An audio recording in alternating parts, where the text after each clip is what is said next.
This is the Registrar Podcast, the show that goes way beyond the ins and outs of consumer protection. Stay with us to meet the personal side of people who dedicate their careers to protecting the public interest. Thanks for tuning in. We are beginning our next podcast at the annual education conference for CLEAR in the incredible city of Louisville, in the state of Kentucky. I'm pleased to have an esteemed guest from Canada here, from the College of Registered Psychiatric Nurses of Alberta. It is Hany Abdelhady. Hi. Hello. How are you? Thanks for having me. Oh, you're welcome. So before we started, we had realized that we have a few things in common. I live in Canada's Ocean Playground, Nova Scotia, and you told me that you have a PhD. Yeah, from Dalhousie University. So I said to you that we're now brothers because both of us have degrees from Dalhousie University. So we both have the Dal connection. Dal connection, exactly. The Dal.ca connection. Let me do a formal introduction of who you are. You are a practicing pharmacist with more than 15 years of experience in pharmacy education and biomedical research. You received a Bachelor of Science in Pharmacy in Egypt and your PhD in microbiology and immunology. I did political science, so these big words are much more difficult for us. So immunology at Dalhousie in 2014. Hany, you've been serving the Canadian public with your professional expertise in both community and specialty settings since 2012.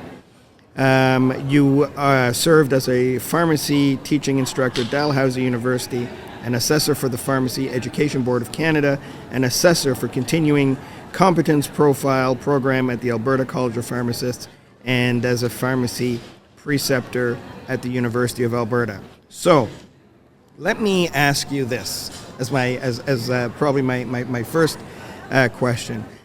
This sounds really, really impressive. You have an amazing background. Thank you so much. For those of us without PhD degrees from Dalhousie, what do you do? Right now? Right now. Put what I had just said into words. Right now I'm in the community pharmacy space. That's my daytime job. So I am a practicing pharmacist in the community setting.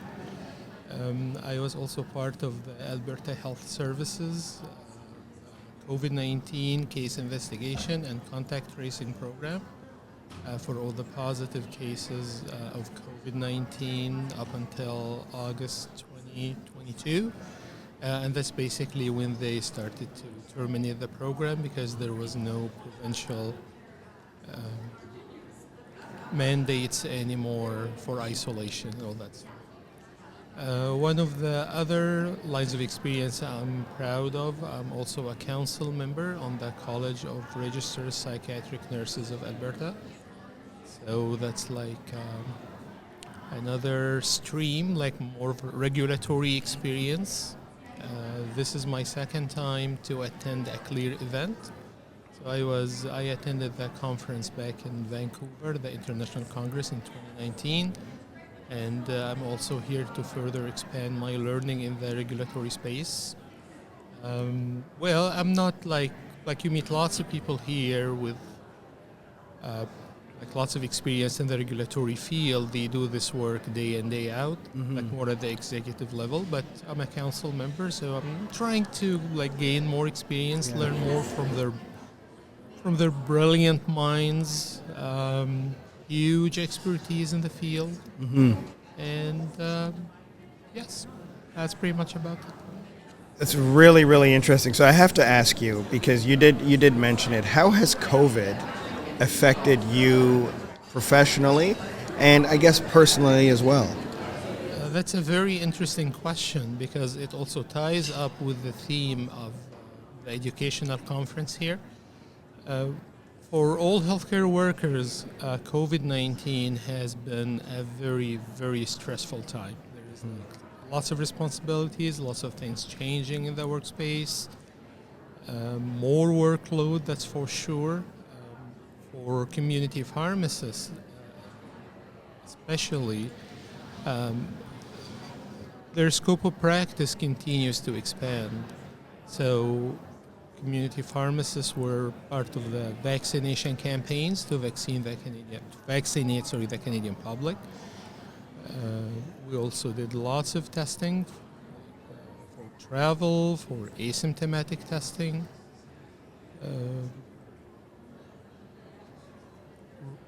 Really busy time. And again, it's taking its toll on the collective mental health of healthcare workers. So the Canadian Pharmacists Association has done a survey earlier this year, and really, like, lots of people are struggling.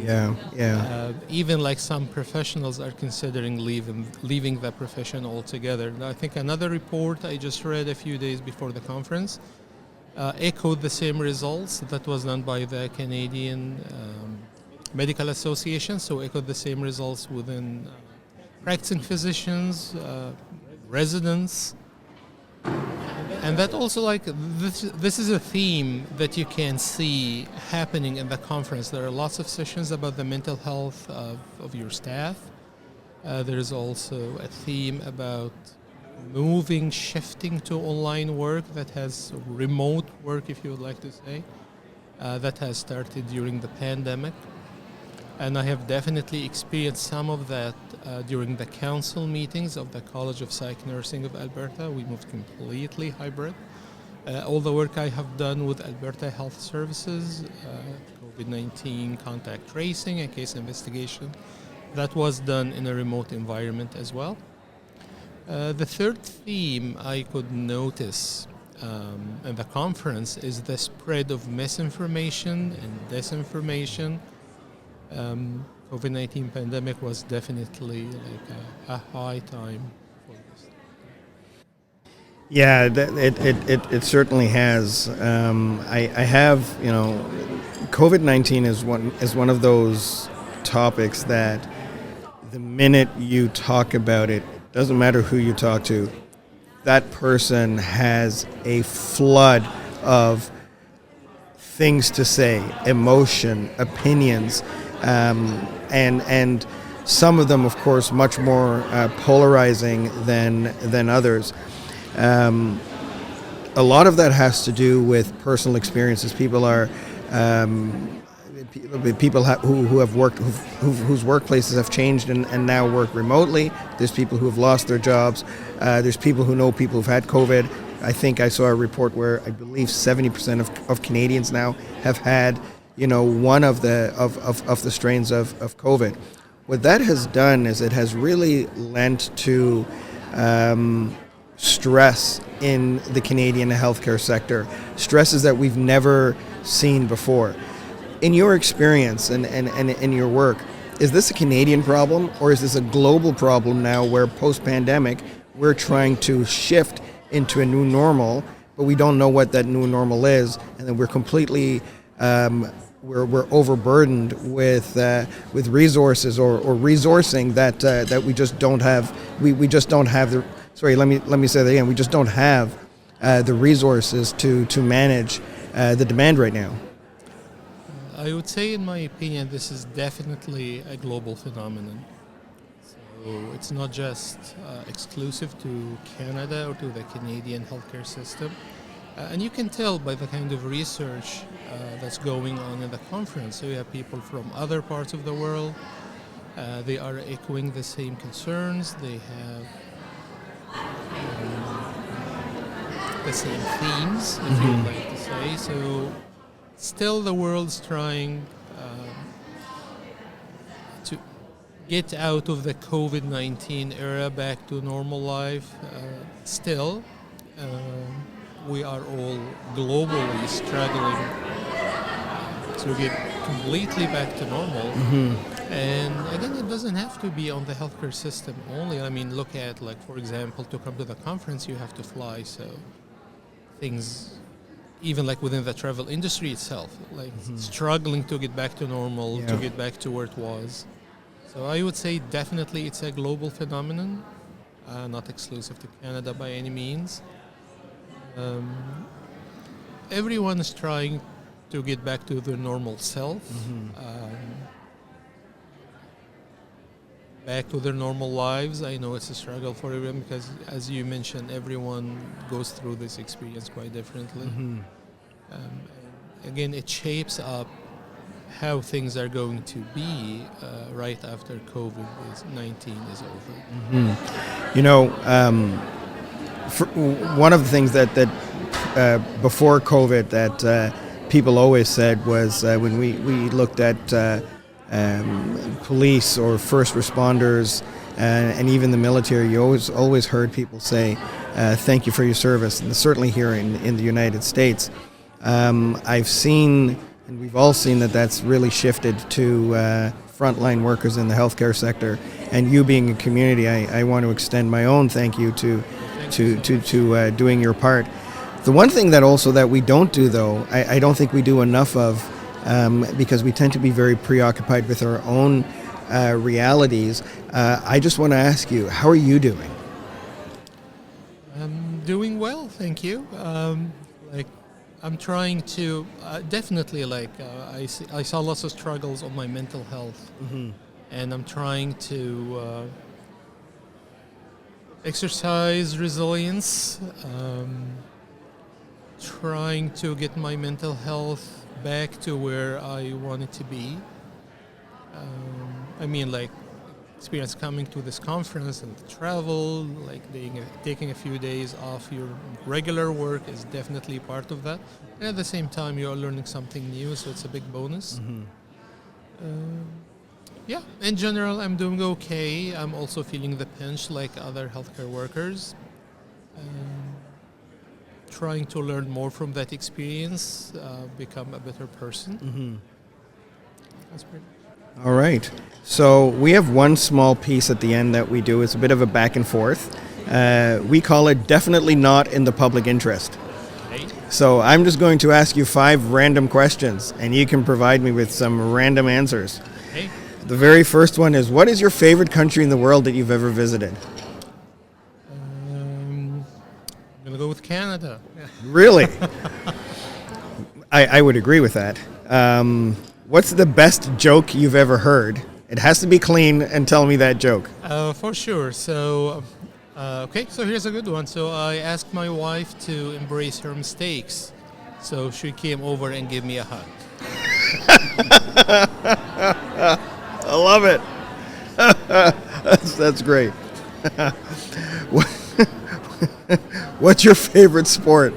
Tennis. Really? For sure. Well, then, before we go on to question number 4, what are your thoughts about Serena's retirement? All right, so all eyes were on Serena for sure at the US Open. It was a huge moment for American tennis and for women's tennis in general. Serena is achieved lots of heights in the sport.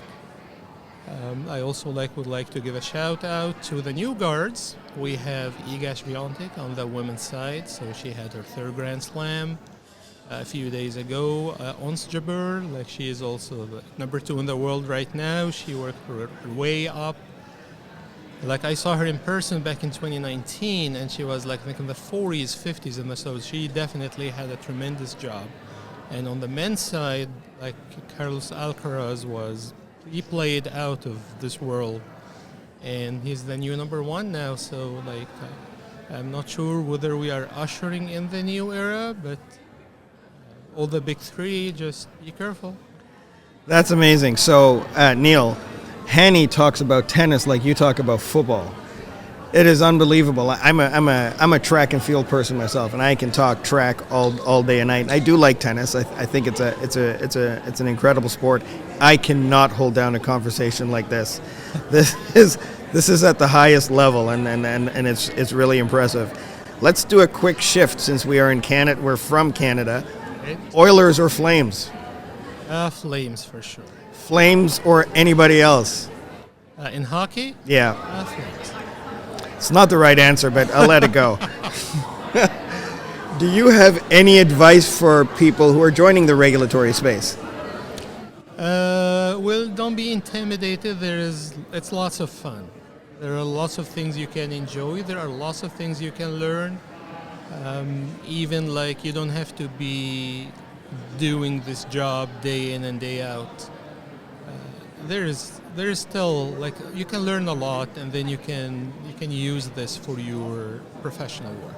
The next annual education conference in 2023 is going to be in Salt Lake City, Utah, and before that we have the International Congress in Ireland, Dublin. Am I going to see you at both of those? Hopefully. Amazing. Well, I look forward to it. What are you doing this evening? Anything? I'm going to Churchill Downs for the racing event. Yeah, you are. All right, that's awesome. Well, I will see you there. Hany, it has been an amazing time. Oh, thank you so much. Meeting with a fellow Canadian here south of the 49th. And I appreciate you joining, and we'll see you around. Thank you so much. Thanks for having me. You're very welcome. Take care. Have a wonderful day. Thank you. You too. Bye-bye.